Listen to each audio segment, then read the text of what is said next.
Gunakan kita dengan nomor NPM 041322000001. Halo, perkenalkan nama saya Deka Permatasari dengan NPM 041322000017. Assalamualaikum warahmatullahi wabarakatuh. Perkenalkan nama saya Alfiana Eka Sri Purnamasari. NPM saya 041322000009. Halo, Assalamualaikum warahmatullahi wabarakatuh. Perkenalkan, nama saya Diana Graini dengan NPM 0413000028.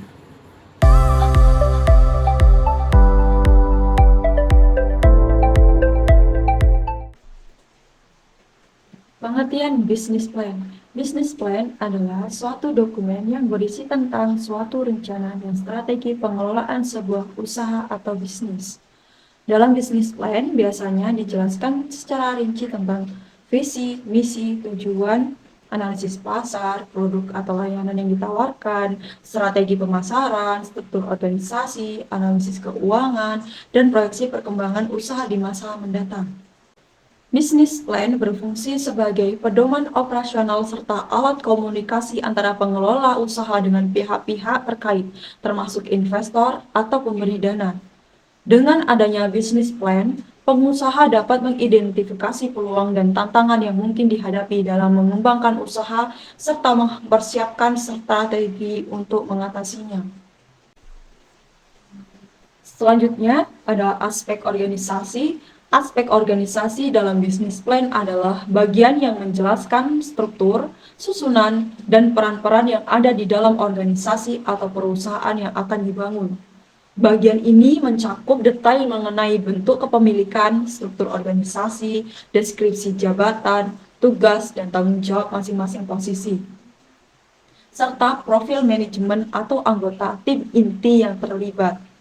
Aspek organisasi sangat penting karena memberikan gambaran jelas mengenai siapa saja yang bertanggung jawab atas berbagai aspek operasional dalam bisnis, memastikan adanya pembagian tugas yang efisien, dan membantu perusahaan berjalan dengan terstruktur. Dengan adanya penjelasan aspek organisasi, calon investor atau pemangku kepentingan dapat memahami bagaimana organisasi dan dikelola dengan siapa saja yang akan mengawal jalannya bisnis menuju pencapai tujuan. Baiklah, di sini ada manajemen. Manajemen dalam bisnis plan adalah bagian yang menggambarkan bagaimana suatu bisnis akan diatur dan dijalankan untuk mencapai tujuan yang telah ditetapkan. Bagian ini mencakup strategi pengelolaan sumber daya manusia, pembagian tugas, prosedur operasional, serta tanggung jawab dan kewenangan masing-masing anggota tim manajemen. Aspek manajemen juga meliputi rencana perekrutan, pelatihan, pengembangan karyawan, serta langkah-langkah untuk menjaga kinerja tim agar tetap optimal. Secara keseluruhan, aspek manajemen dalam bisnis plan bertujuan untuk memastikan bahwa sumber daya, baik manusia maupun non-manusia, dapat dikelola secara efektif dan efisien demi mencapai keberhasilan bisnis. Bagian ini sangat penting karena mencerminkan kemampuan tim dalam merancang, mengarahkan, dan mengontrol kegiatan operasional bisnis. Baiklah, di sini ada keuangan. Keuangan dalam bisnis plan adalah bagian yang memberikan gambaran tentang kondisi finansial dan proyeksi keuangan dari bisnis yang akan dijalankan. Aspek ini mencakup berbagai informasi seperti modal yang dibutuhkan, sumber pendanaan, anggaran, perkiraan pendapatan dan biaya, proyeksi arus cash flow, laporan laba rugi, dan analisis titik impas atau break-even point. Bagian keuangan juga menyajikan rencana untuk mencapai profitabilitas dan bagaimana dana akan dialokasikan untuk mendukung kegiatan operasional bisnis.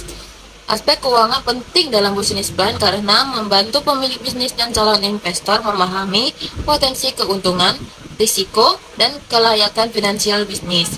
Dengan analisis keuangan yang detail dan realistis, perusahaan dapat membuat strategi keuangan yang kuat serta memberikan keyakinan kepada pemangku kepentingan mengenai keberlanjutan bisnis dalam jangka panjang.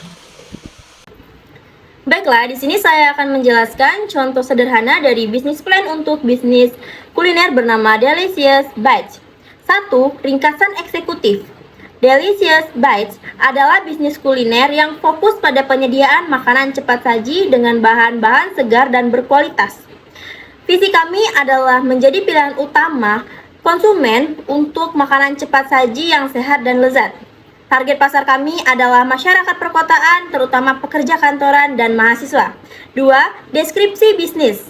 Delicious Bites akan menyediakan berbagai pilihan makanan seperti sandwich, salad, dan minuman segar. Bisnis ini berlokasi di pusat kota yang strategis dan akan menawarkan layanan makanan di tempat, bawa pulang, dan serta pengantaran.